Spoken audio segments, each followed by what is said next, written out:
Porque, para quem não sabe, o Lewandowski é um bocó. O Lewandowski foi enfiado no STF, e dizem que para ir para o STF você precisa ter notável saber jurídico. O Lewandowski tem notáveis outras coisas, mas saber jurídico nunca teve. Enquanto aluno dele, eu afirmo categoricamente que nunca teve.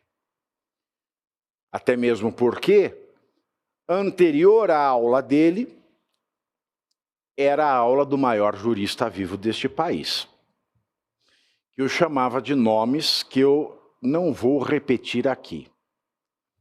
O Lewandowski, inclusive, é uma pessoa muito elogiada por professores de faculdade de Direito, de faculdades internacionais de renome, como o professor catedrático de Filosofia do Direito, que é marxista, Roberto Mangabeira Unger, que certa vez eu conversava com o Mangabeira e ele disse, eu estava falando de um problema com o Lewandowski, eu notava na cara dele que ele não entendeu a primeira frase.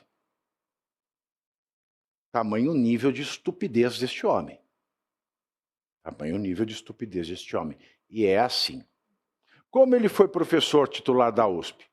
Foi porque Dalmo de Abreu Dalari, um dos fundadores do PT, esse sim, apesar de esquerdista, um grande jurista, colocou o Lewandowski ali na sua rabeira, né? Ele teve um padrinho marceneiro que fez a cadeira de titularidade para ele.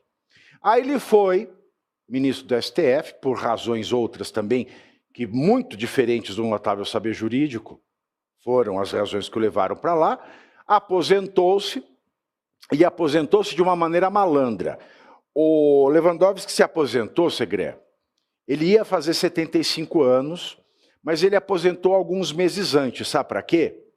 O Lula acabou de assumir a presidência e ele queria enfiar a companheirada na presidência de estatais, como o BNDES, o Banco Nacional do Desenvolvimento dos Estados Socialistas. Não quer dizer, o Banco de Desenvolvimento... Banco Nacional de Desenvolvimento Econômico e Social. Para mim é dos Estados Socialistas. Ele queria colocar o Mercadante lá, tio da Zuma. Mercadante ou Guido Mantega? Agora não sei. O Mercadante, seu tio. O tio da Zuma. Queria pôr seu tio lá, é seu tio, né? Queria pôr o tio da Zuma lá. Ele não podia. Não podia porque ele é dirigente do PT e a lei das estatais, aprovada no governo Temer, impedia que um dirigente partidário assumisse sem ter uma desincompatibilização depois de um período de quarentena. Ora, o que o Lewandowski fez? O Lewandowski entrou na sala, peidou, saiu correndo, fechou a porta.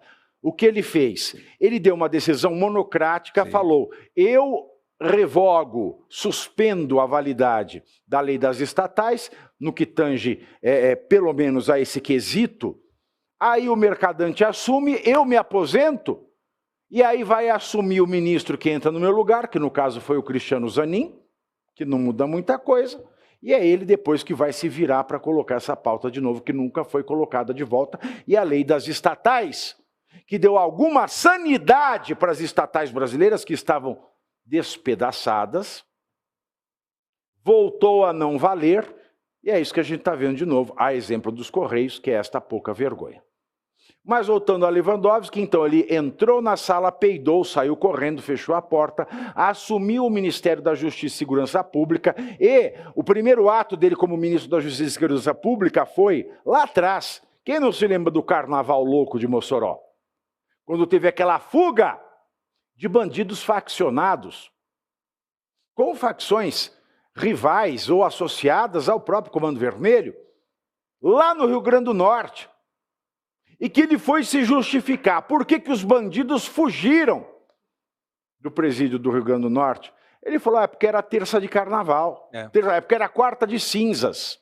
Que é quarta de cinzas, Segré? O povo vai, curte o carnaval e relaxa lá na segurança máxima do presídio. Então eu fico imaginando, esse carnaval de Mossoró é muito louco, bicho, eu quero ir pro carnaval de Mossoró.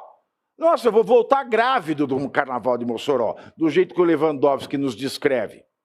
Mas o fato é o seguinte, esse mesmo ministro aparece agora falando, não, nós não fomos comunicados, enquanto o diretor-geral da Polícia Federal fala, não, nós somos comunicados dos detalhes, mas não fomos comunicados dos detalhes, mas fomos comunicados dos detalhes e decidimos que nós não queríamos atuar nessa operação. Nós não fomos comunicados dos detalhes, tendo sido nós comunicados dos detalhes, e mesmo assim nós decidimos, mesmo não sendo comunicado, porque nós somos Márcia Sensitiva, não participar, até porque nós decidimos, mesmo sem saber, não ter competência, mas nós somos comunicados sem ter sido comunicado. Então é o novo carnaval de Mossoró do Lewandowski. Como é que você explica? Quando eu cheguei aqui no estúdio, Segré, você estava fazendo uma live com a Argentina. Sim. Certo? Porque você estava falando castelhano. Sim, senhor. Você estava falando do Lewandowski. Como é que você explica para quem não está no Brasil, o que é isso que aconteceu agora? Não tem muita explicação e a Argentina não está entendendo muito bem do que está acontecendo aqui e tem uma visão canhoteira da situação, culpando, obviamente, a teóricos excessos da polícia militar. Mas fica uma coisa muito clara que é como isso se conclui. Isso foi um pedido de prisão que é emitido pela Justiça por uma sentença do Tribunal de Crime que em janeiro de 2024 executou a vários oponentes dos líderes do Comando Vermelho. A partir de aí, a polícia militar e civil tem que acionar por um pedido judicial. Essa informação de que a Polícia Federal sabia já era claro, tanto que ficou constrangedor ver o Rodrigues dizendo uma coisa e o ministro tentando justificar o que ele tinha falado 5 minutos atrás. Agora, por que parte, e é uma presunção minha, por que parte do governo Lula não foi avisado?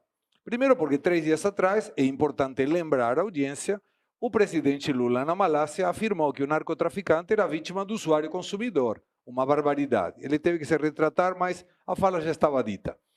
Temos também, segundo informações jornalísticas, que o filho de Lewandowski trabalha como advogado de empresas vinculadas com o PCC. Lembrando, o PCC, uma organização criminosa também. Não. O PCC é o Partido Comunista Chinês. Ah, entendi. Eu tinha errado, eu entendi errado. Então, é muito lógico que a Polícia Militar notifique a seu par na Polícia Federal no Rio, mas não vai pedir autorização. A Polícia Militar do Rio de Janeiro não tem blindados possíveis para ingressar na favela. Olha o que estavam falando. Ou seja, a polícia não consegue entrar no território brasileiro para combater o crime organizado. E aí não dá para explicar o que é inexplicável, que é o ministro da Justiça menciona que a polícia militar tem autonomia como para fazer e se ele não consegue combater o narcotráfico, deve falar que está falido. E eu gostaria, Pavi, se você me permitir, eu não tenho conhecimento jurídico que você tem, mas eu conheço um pouco de Constituição. E o artigo 144 da Constituição Federal Brasileira, que o Lewandowski não leu... Tem Constituição no Brasil? Tem sim. Tem, claro. Informado disso agora. E esse artigo 144 menciona a segurança pública, dever do Estado, direito e responsabilidade de todos, exercida para a preservação da ordem pública e da incolumidade das pessoas e do patrimônio através dos seguintes órgãos. E quais são? Primeiro, Polícia Federal. De quem depende a Polícia Federal? Do Lewandowski. Polícia Rodoviária Federal. De quem depende? Do Lewandowski. Polícia Ferroviária Federal. De quem depende? Do Lewandowski. Polícia Civil, aí é do Estado provincial. Polícias Militares e Corpo de Bombeiros Militares, dos governadores. E Polícias Penais Federal. De quem depende? Do Lewandowski. Estadual e distrital. Ou seja, o ministro Lewandowski, que trabalhou como guardião da Constituição, ele não conhece a Constituição, senão não teria afirmado isso que afirmou. É uma vergonha atrás de outra vergonha. E o melhor seria ficar calado, porque aí pelo menos não comete mais nenhuma vergonha.